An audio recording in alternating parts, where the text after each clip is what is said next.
le Napoléon égyptien.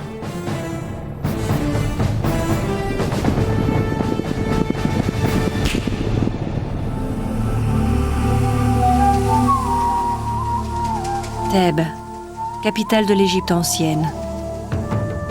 Nous sommes en 1483 avant Jésus-Christ.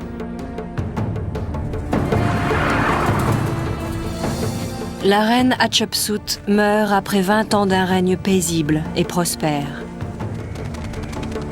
Mais ce n'est pas une simple reine. Elle a gouverné comme un roi. Certains pleurent sa disparition. D'autres se réjouissent, estimant qu'elle avait trop de pouvoir pour une femme. Pourtant, la paix d'Hatshepsut a un prix. À l'annonce de sa mort, les ennemis de l'Égypte se regroupent aux frontières. Les princes des cités rebelles, les Syriens et les Cananéens, sont impatients d'éprouver le courage du nouveau pharaon. Le beau-fils d'Hatshepsut, Thoutmôsis III, monte enfin sur le trône. Bien qu'il ait hérité du titre de pharaon à la mort de son père, sa belle-mère l'a tenu à l'écart du pouvoir depuis sa naissance. À présent, ce jeune homme âgé d'un peu plus de 20 ans peut enfin réaliser son rêve personnel d'un grand et puissant empire, très différent de celui qu'ambitionnait Hatshepsut. Mais il doit encore faire ses preuves à titre de roi et à titre de guerrier. On ignore s'il est capable de terrasser les ennemis de l'Égypte, ou même de s'affranchir totalement de l'influence de sa belle-mère. Il prépare immédiatement ses hommes à la guerre.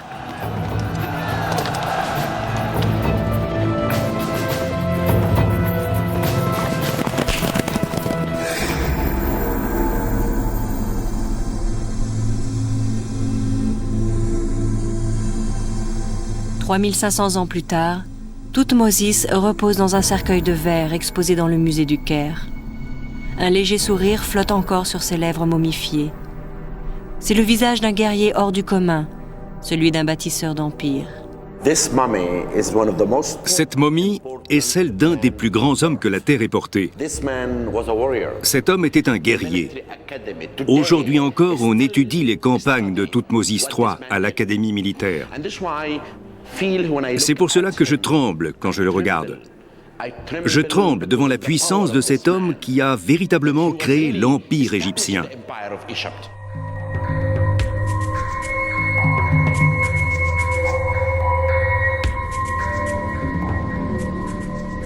La momie de Thoutmôsis III a été démaillotée à la fin du XIXe siècle.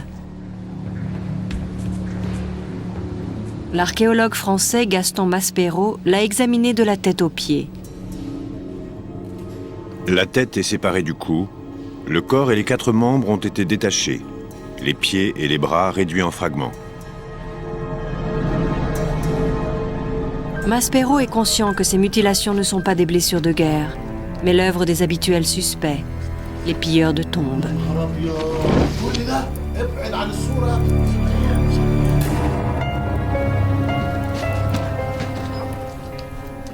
Les voleurs ont arraché la momie de Thoutmôsis III de son cercueil. Ils l'ont démaillotée et dépouillée de ses bijoux.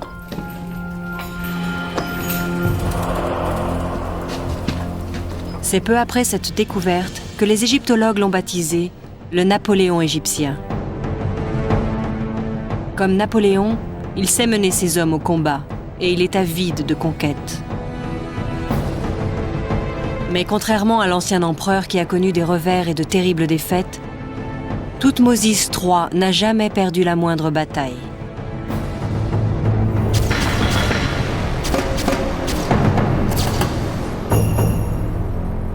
Pourtant, la momie souriante et endommagée ne nous dit rien sur l'homme et les passions qui l'animaient.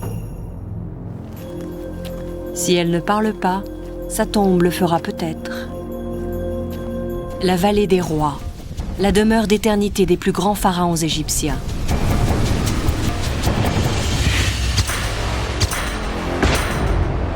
Le docteur Yan Cho, expert en hiéroglyphes, va déchiffrer les inscriptions gravées sur les murs de cette tombe et nous parler de l'homme qui l'a fait construire.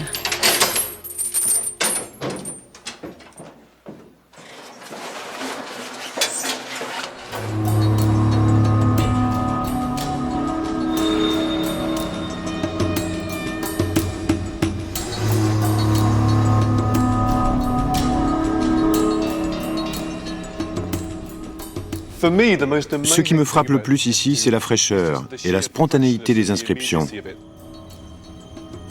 Les parois de la chambre funéraire nous disent que Thoutmôsis était bien plus qu'un chef de guerre. Thoutmôsis III appréciait les belles choses. Ce n'était pas simplement un soldat ou un membre d'une quelconque famille royale. C'était un homme qui avait, de par son éducation, la capacité de modifier certains aspects de sa culture.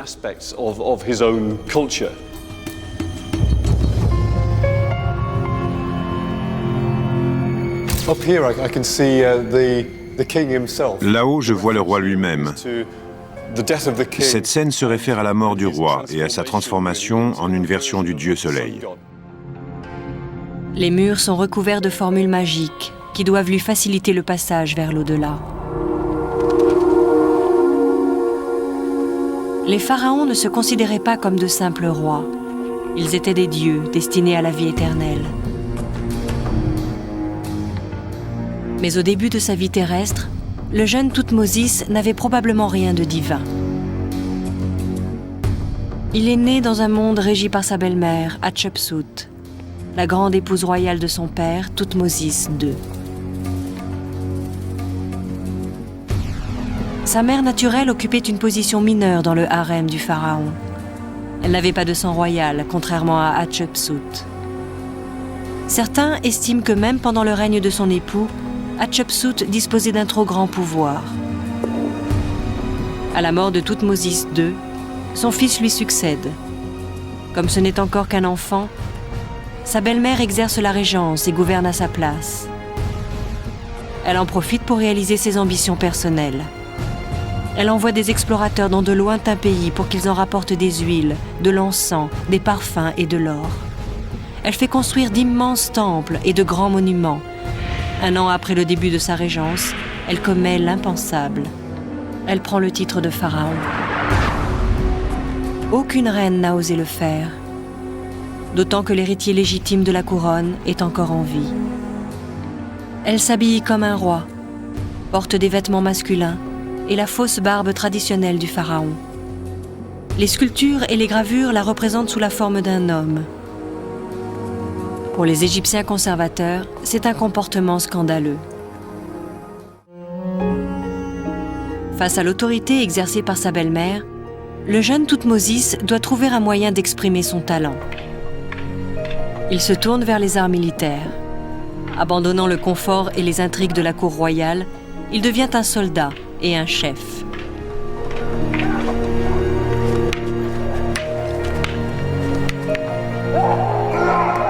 Il reçoit une formation militaire et attend son heure.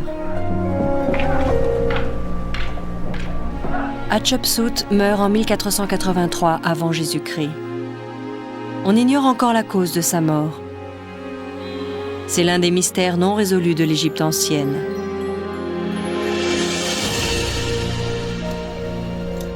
Thoutmôsis prend immédiatement les rênes du pouvoir. Il est convaincu que sa nouvelle Égypte a besoin de plus qu'un pharaon. Elle a besoin d'un commandant en chef, prêt à risquer sa vie au front en menant ses hommes à la bataille.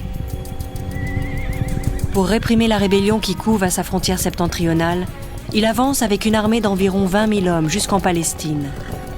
C'est la première des 17 campagnes qu'il mènera pour établir sa domination sur la région. Il étend son empire au nord jusqu'en Syrie et au sud le long du Nil jusqu'en Nubie. Il surprend ses ennemis par des tactiques agressives. Il utilise des bateaux pour transporter rapidement les hommes, les vivres et les armes. Il achemine même des barques à travers le désert jusqu'au bord de l'Euphrate.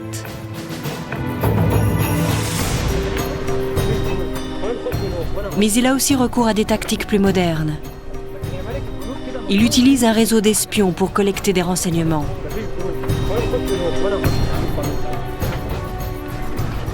À elle seule, ces nouvelles méthodes ne suffisent pas. Il lui faut des armes. Un armement supérieur qui ôtera à ses ennemis toute envie de se battre. Il fait appel à la technologie de pointe de son époque.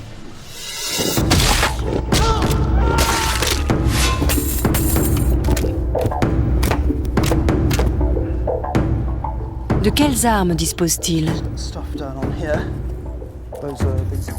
Le docteur Thomas Houlitt, un archéologue de l'université anglaise de Durham, et Tom Richardson, de l'armurerie royale britannique, sont des experts en armes anciennes. Ils sont venus en Égypte pour tester celles du pharaon. On assiste à une sorte de course à l'armement. Pour chaque nouveau type d'armure, on voit apparaître de nouvelles armes, plus efficaces. L'arc et la flèche forment l'artillerie de l'époque. Ils se présentent sous deux formes et Toutmoses s'appuie sur chacune des deux.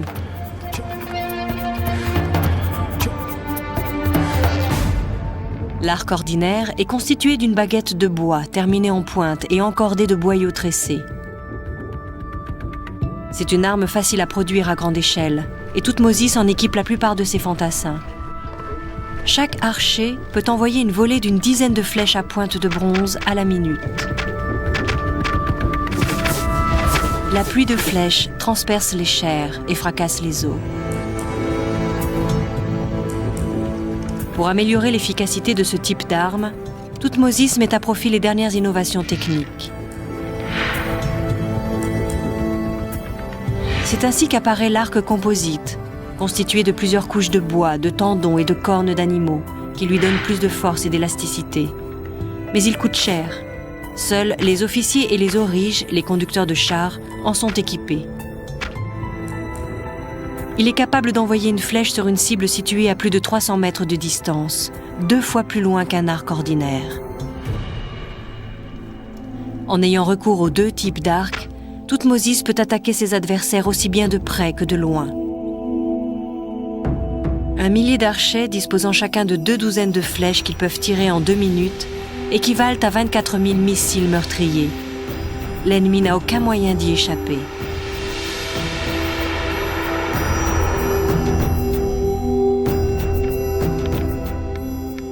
Mais à cette époque, toutes les armées ont des archers. Et Toutmoses doit protéger ses hommes de leurs flèches. Il compte sur la cuirasse pour le faire. C'est le gilet en Kevlar de l'époque, une technologie si efficace qu'elle a continué à servir pendant plusieurs générations. Nos experts en armement se rendent au musée du Caire. Leur mission ? Voir la seule armure qui nous reste de l'ancienne Égypte, afin d'en réaliser une copie qu'ils pourront tester sur le terrain. C'est le premier des chars de Toutankhamon.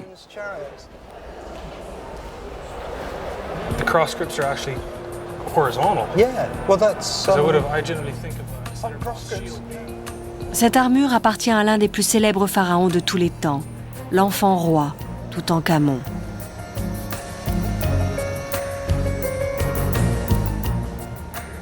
Elle a été conservée à l'abri des regards pendant plusieurs dizaines d'années. C'est la cuirasse personnelle du roi, fabriquée en cuir brut. Je suis totalement sidéré.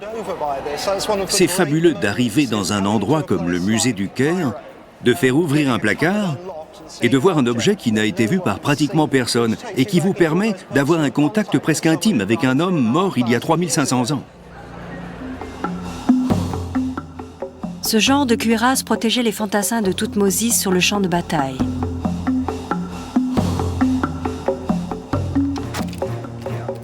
Mais pouvait-elle arrêter une flèche en plein élan ?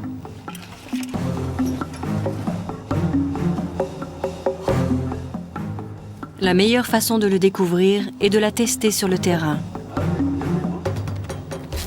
Nos experts commencent par installer un mannequin revêtu d'une copie de la cuirasse en cuir.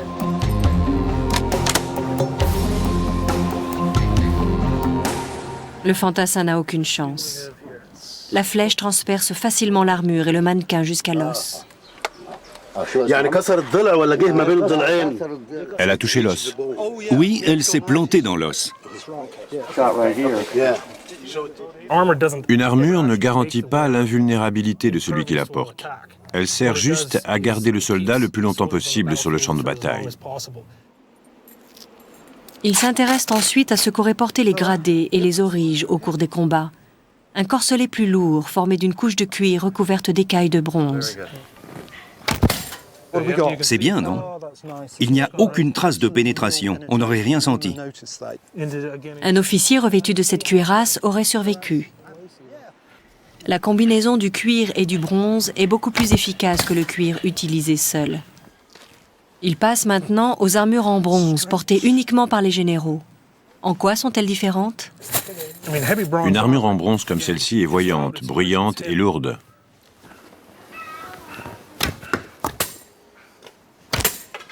Elle est parfaitement efficace. Regarde la courbure. Exactement ce que j'avais prévu. Le test montre que chaque amélioration, du cuir au bronze, ajoute un surcroît de protection. Le Kevlar de cette époque, la lourde armure en plaques de bronze, était la plus efficace, mais elle présentait deux inconvénients. Elle était trop lourde pour permettre le combat au corps à corps. Dans la chaleur du désert, où les températures peuvent dépasser 40 degrés, elle ne convenait pas aux fantassins. De plus, sa fabrication était longue et coûteuse. Les Égyptiens n'avaient pas les moyens d'en équiper toute une armée. Thoutmôsis sait pertinemment qu'il ne suffit pas d'avoir des armures et des arcs. Il faut aussi se positionner au bon endroit. Pour ce faire, il a recours aux chars de guerre. Mais il n'est pas donné à tout le monde d'atteindre une cible à partir d'une plateforme mobile.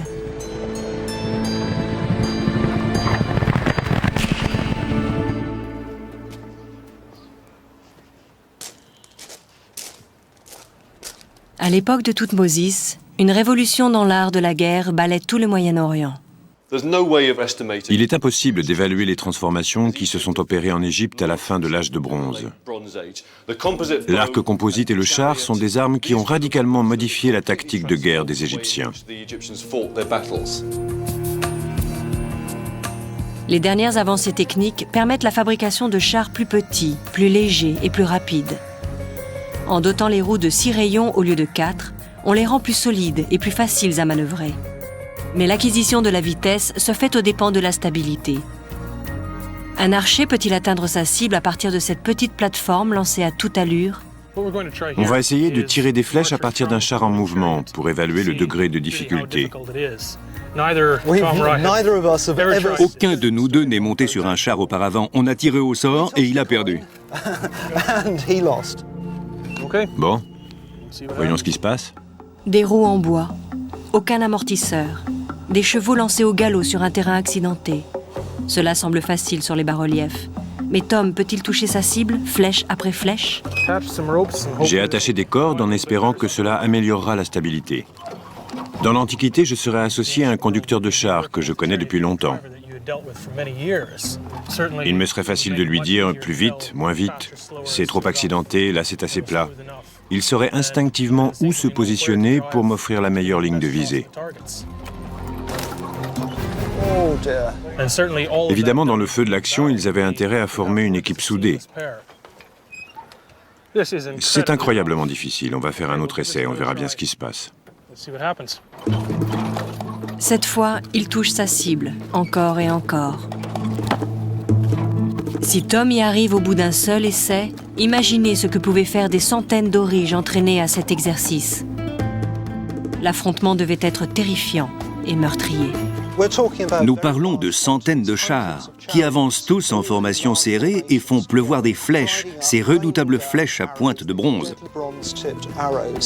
J'estime que la révolution effectuée par ces hommes a autant d'importance que celle qui a marqué l'apparition de l'aviation dans les guerres du XXe siècle.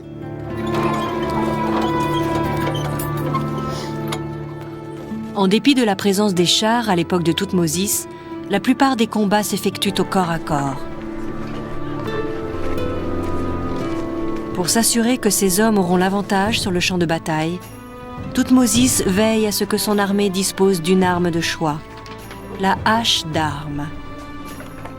C'est d'ailleurs à ce moment qu'apparaît un nouveau type de hache, beaucoup plus redoutable. La hache avait évolué pour devenir une arme perforante, avec laquelle on pouvait frapper l'adversaire à la tête et aux épaules. C'est elle que vous voyez ici, celle que l'on surnomme la hache en bec de canard. Elle avait aussi donné naissance à un autre type d'arme tranchante, constituée d'un très long manche, muni d'une lame étroite et allongée en forme de hallebarde.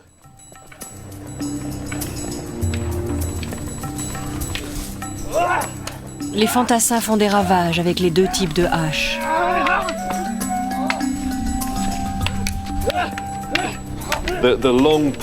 La hache formée d'une longue hampe surmontée d'une lame en forme de hallebarde sert à attaquer le bas du corps de l'adversaire, à taillader le bassin et les jambes de l'ennemi. La hache en forme de bec de canard est utilisée sur le haut du corps et le crâne.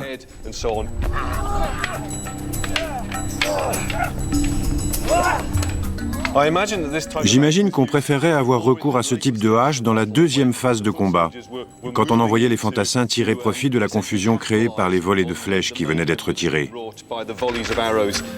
Ils avaient besoin d'être près de l'adversaire pour utiliser leurs armes correctement. Ce n'est pas le genre de choses qu'on peut lancer. Il faut les garder à la main et les conserver pendant toute la durée du combat.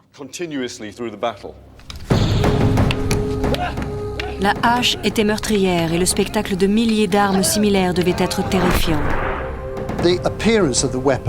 L'aspect des armes était un facteur psychologique important pour les Égyptiens. L'ennemi se retrouvait devant une armée compacte, à l'allure uniforme, formée de vagues successives. Tout ce bronze poli qui étincelait à la lumière devait être un spectacle impressionnant.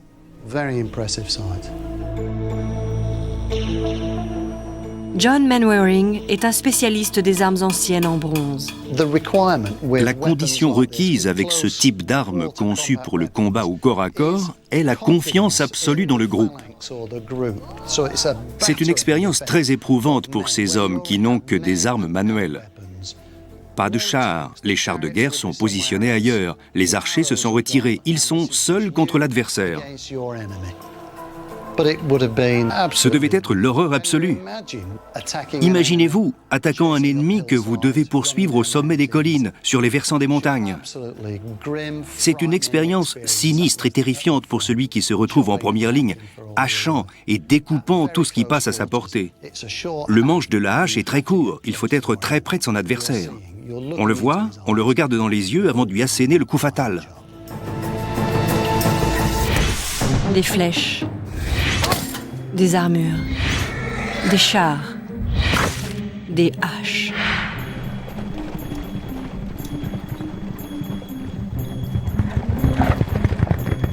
En 1482 avant Jésus-Christ, Thoutmôsis III a besoin de toute sa puissance militaire et de tous ses talents de stratège.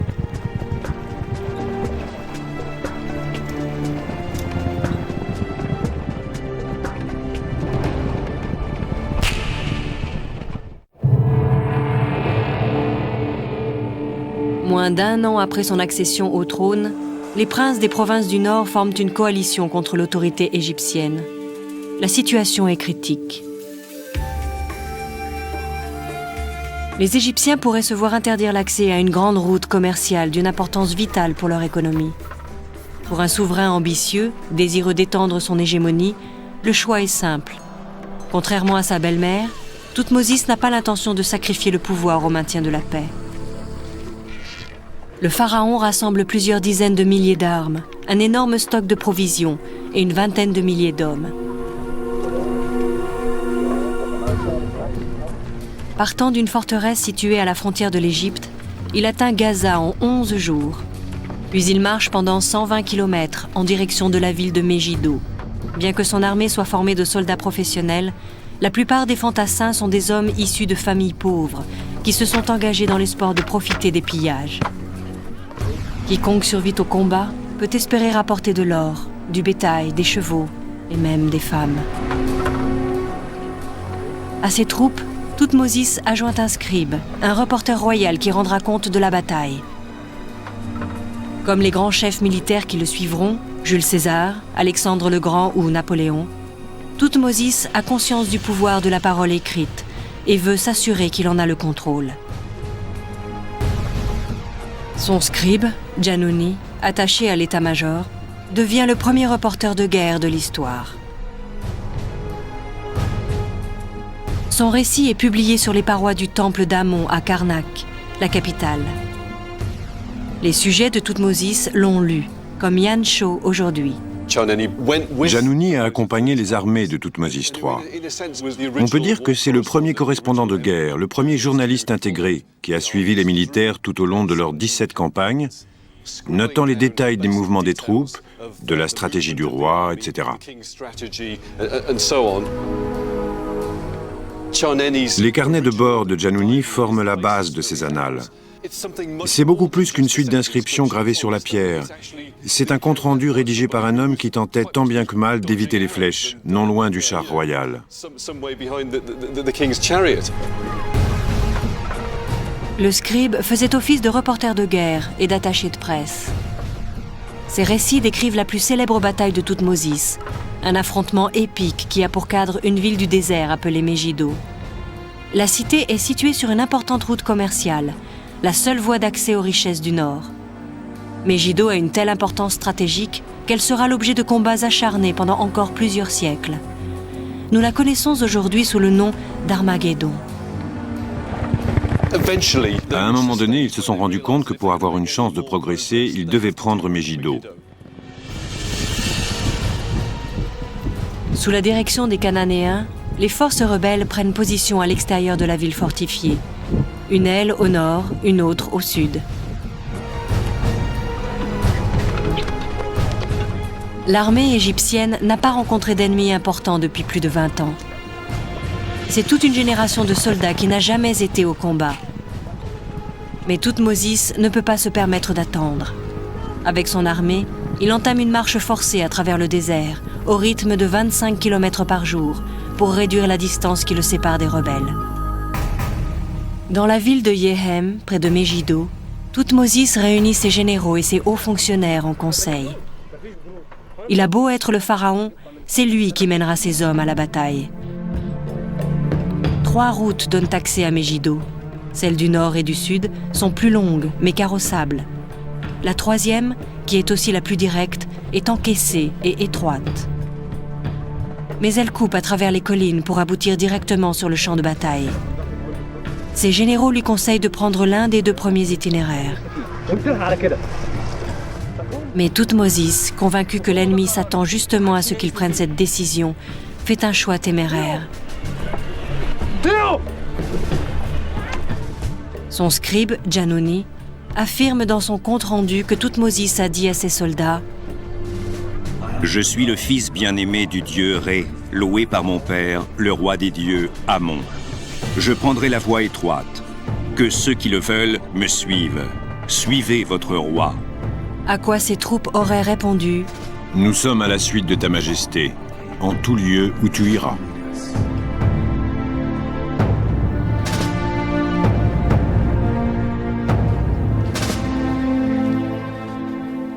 Pourquoi a-t-il pris cette option? Il a dû se dire que si ses généraux lui recommandaient de ne pas emprunter le défilé d'Harouna, les généraux qui l'attendaient de l'autre côté devaient penser la même chose. Il leur a donc répondu « Non, on fera exactement l'inverse, on prendra le défilé. »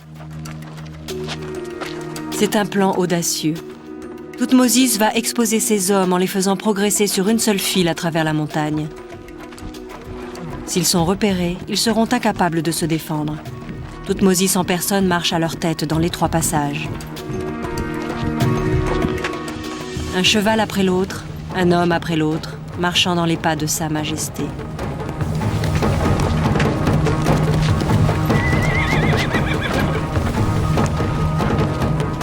Toutmosis ordonne même à ses hommes d'acheminer les chars à travers l'étroit goulet. Des dizaines de milliers de rebelles armés les attendent de l'autre côté. Persuadés d'avoir deviné les plans d'approche de Toutmosis, ils ont positionné leurs forces aux abords des 2 routes carrossables, celle du nord et celle du sud, distantes d'environ 13 km. L'armée égyptienne met une demi-journée à traverser le défilé d'Harouna.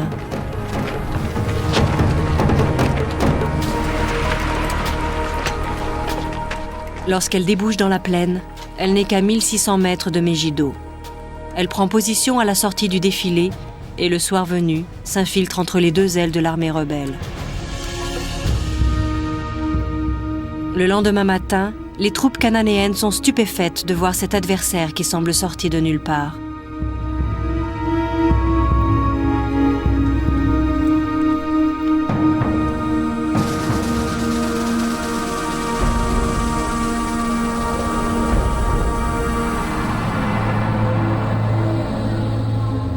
أحسن وحوش هنكسب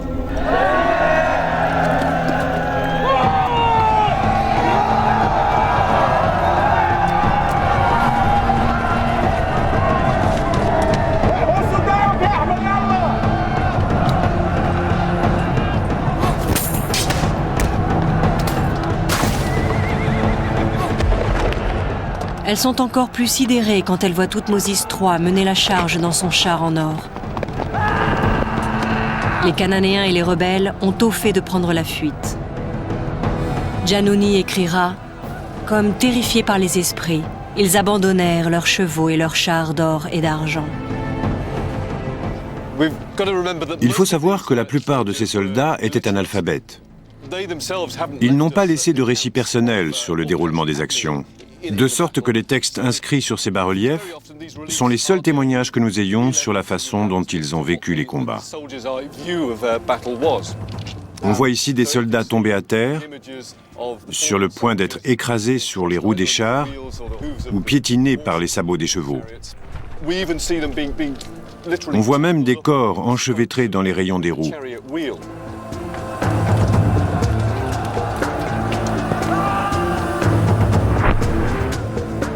Cette bataille ne s'achèvera pas là.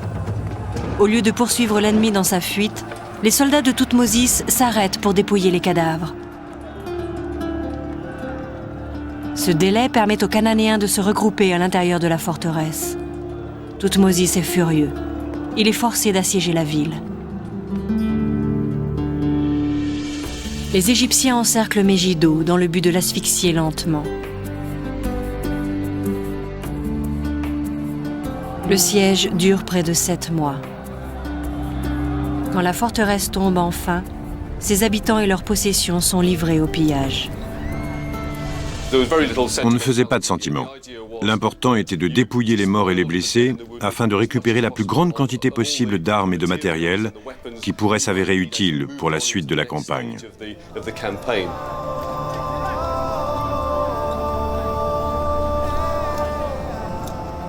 Les annales font état d'environ 900 chars, 200 armures et 2000 chevaux.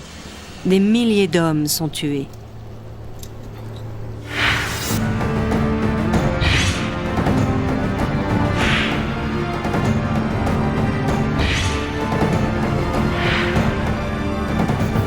On montre peu de respect pour la dépouille des soldats ennemis, d'un côté comme de l'autre.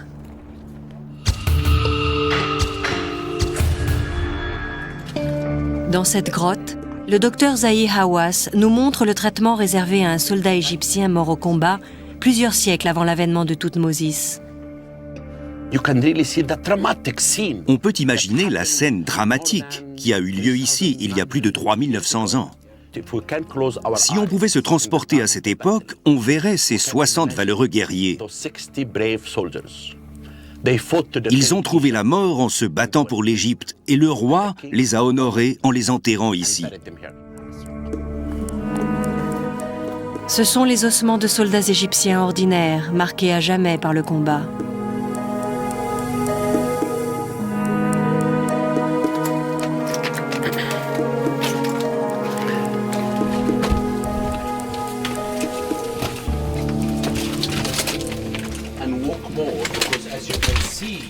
Comme vous le voyez, c'est le site où l'on enterrait les soldats. Le sol est jonché de lambeaux de toile de lin. Au milieu des os, on voit encore les pièces de tissu utilisées pour envelopper les corps 40 siècles plus tôt. Les ossements portent encore la marque de ce qui était alors l'arme la plus évoluée et la plus meurtrière de l'Antiquité. Il y a une flèche ici et une autre ici. Et regardez cet homme, le bras transpercé par une flèche, et une autre, et une autre. Les crânes. Celui-ci a perdu un œil. Il a une flèche plantée dans le crâne. Son bras droit a été complètement arraché.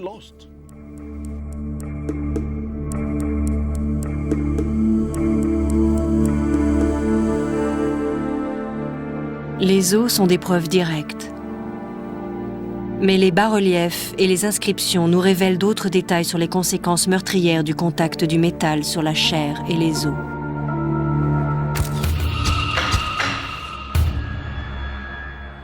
Le docteur Gonzalo Sanchez, un neurochirurgien, colonel dans l'armée américaine pendant la guerre du Vietnam, a étudié les bas-reliefs et les a comparés avec les clichés de l'examen médico-légal de victimes contemporaines. Cet individu qui tombe du char présente une extension du cou vers l'arrière. Il a les épaules ramenées vers l'avant, les bras en rotation, il a les mains tournées vers le bas, la tête et les jambes en extension.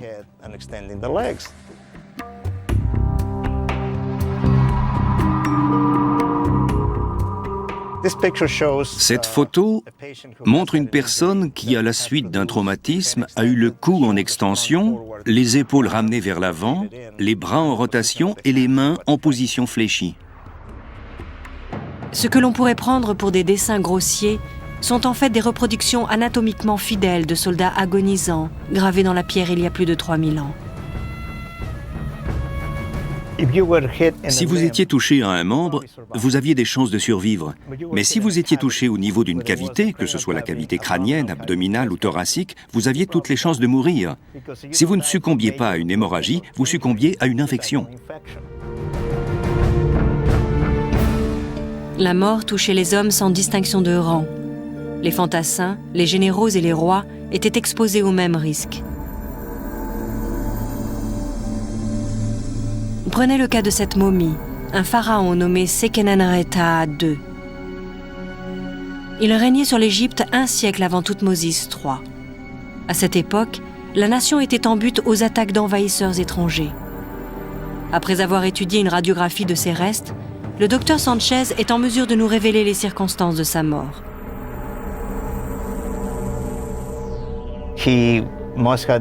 Il devait être devant ses guerriers qui étaient probablement encerclés.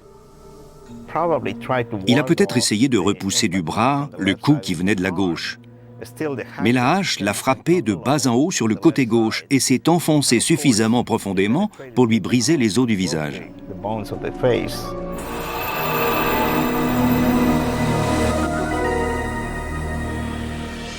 Contrairement à Seqenenre, Thoutmôsis a survécu à 17 campagnes militaires sans une égratignure. Alors que nous connaissons bien Thoutmôsis, le guerrier, nous ignorons ce qui l'a incité à devenir le roi qu'il a été. C'est le plus grand guerrier de l'Égypte ancienne. Un soldat qui n'a jamais perdu une bataille. Un général qui a rivalisé avec les plus grands conquérants de l'histoire. Un souverain qui a transformé son royaume en empire.